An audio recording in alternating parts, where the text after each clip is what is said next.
Theodore. He's a tugboat and a friendly tugboat too. A friendly tugboat too.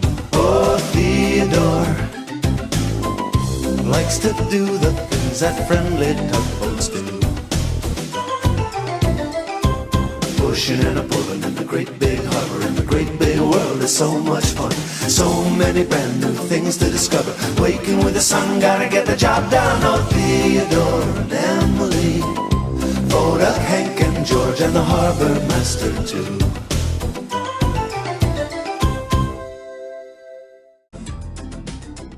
The tugboats were listening carefully to the dispatcher during their morning work meeting.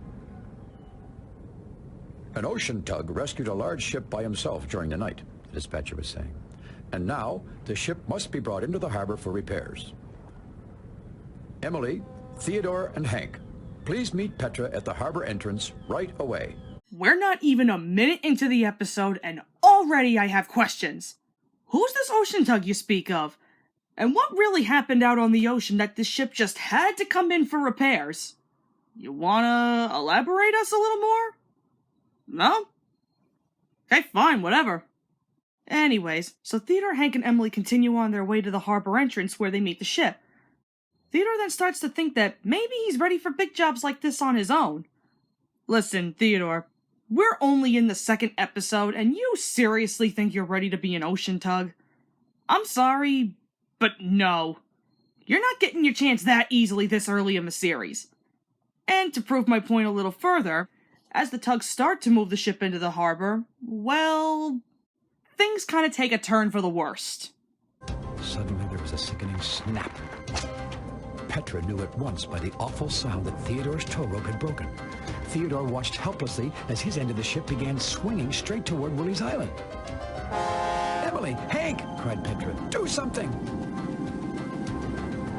Emily and Hank turned away from the island with all their might and just managed to pull the big ship from the dangerous rocks.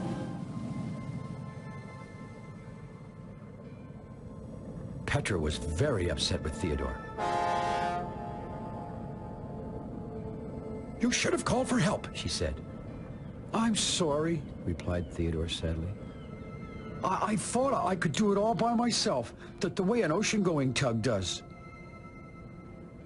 Tugs must work together as a team, continued Petra. Even tugs who want to go to sea by themselves one day. Oh, real smooth, Theodore. Not only did you deny Hank's help, but you almost crashed the ship! And you really thought you were ready to be an ocean tug. For shame. So, after all of that, Theodore is on his way to get a new tow rope, when who do you think we meet next? Oh, I don't suppose you're looking for me. Theodore turned and saw a little rowboat on the shore, caught between some sharp rocks. I wasn't looking for you, replied Theodore, surprised. Oh, I suppose nobody is, said the rowboat. Theodore stared at the rowboat. Who are you? He asked. My name is Our Boat, replied the rowboat. R for row. I wanted them to call me the SS Tiger Shark, but I suppose Our Boat is a name you can remember if you ever wanted to, which no one seems to. Oh, joy. One of those whiny little characters that has all kinds of problems and the world looks down on him. Yeah, I'm really gonna enjoy this. Where do you live? Said Theodore. Oh, I suppose I live here, said Our Boat, washed up in the middle of all these sharp rocks. That's a funny place for a boat to live, said Theodore. But then Our Boat said, actually, I'm kind of stuck. Don't worry, shouted Theodore. I'll save you just like an ocean tug. And I'm sorry, but Theodore, did Petra's words just go through one ear and out the other? It just seems like you're not gonna heed her words and just do whatever you want. Hey, whatever. You do you, I guess. So anyway, before Theodore can even rescue Our Boat, Hank floats along and offers to help, much to Theodore's disapproval. Afterwards, Theodore then asks Our Boat about his old home.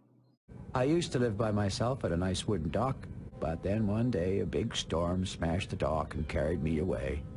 The rowboat showed Theodore his bent oar and the old tow rope that was still dangling behind him. So now I just drift around, bumping from this shore to that. Of course, if I were made of metal, I could look forward to rusting. But I suppose you can't have everything. Whoa, who just got a major Tugs vibe from this? Hey, maybe the jinx has stopped now, eh? You're still afloat. No, it hasn't. It's still here, all right. I wanted to sink, but instead I land right on top of an obstacle that doesn't let me. All I want to do is sink and become a home for the fishes. Then I won't jinx anyone. Moving on from that, so Theodore sets off with Rowboat to try and find him a new home, and prove, once again, that he can do certain jobs like this on his own. My new dock shouldn't be too sunny, or my wood will crack.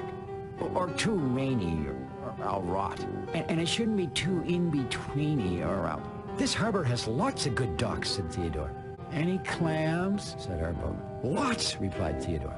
Clams, shivered Rowboat. The worst. Keep you up day and night with their clapping. Oh, I don't like noise.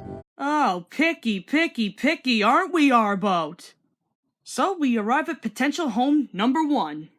There's probably a very nice dock for you here at the grain terminal, said Theodore, leading the little boat along. Oh, wheat makes me sneeze, said Rowboat. That's a big no. There goes strike 1.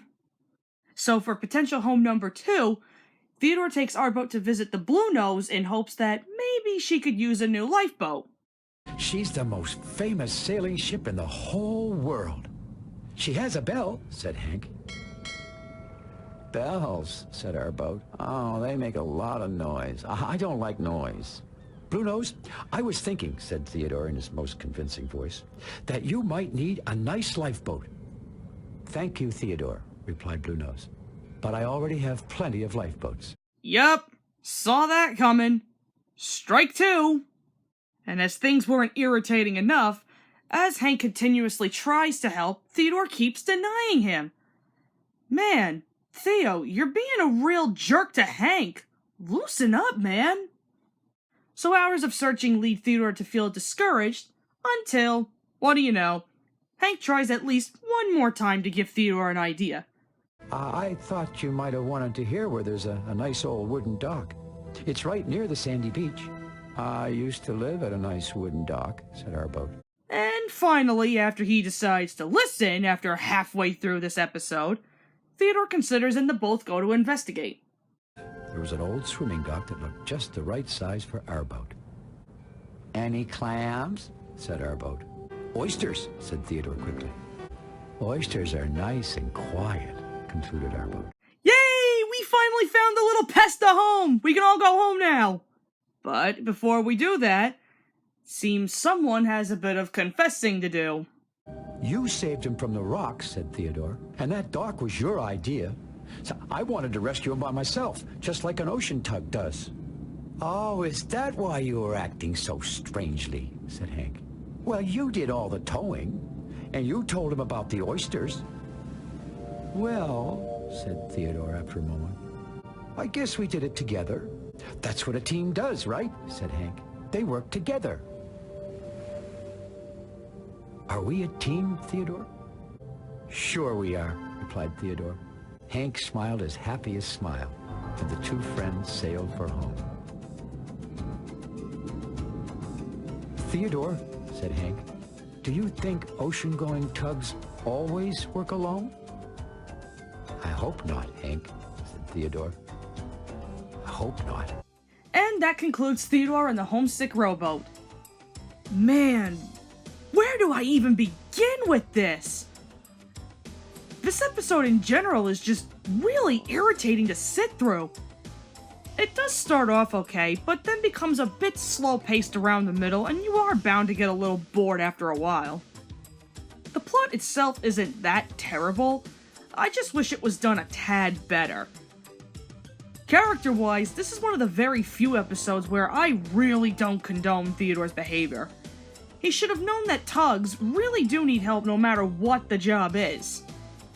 Even though he does learn his mistake in the end, it still wasn't enough to save his character for me. And don't even get me started on Rowboat. I can't stand listening to him as he just complains about every little thing as this progressed. The only character I can really sympathize for is Hank, all he was trying to do was help, and Theodore kept pushing him away. That's a real wonderful friendship, ain't it?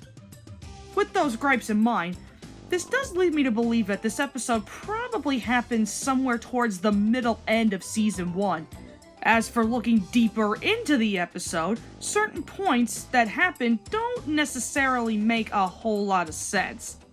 Like Theodore automatically knowing about Bluenose when we have no clue who the hell she is. Other than that, there really were no good points to save it, and honestly, I don't care too much for this episode, and I can very well do without it. Up next is The Dark and Scary Cove.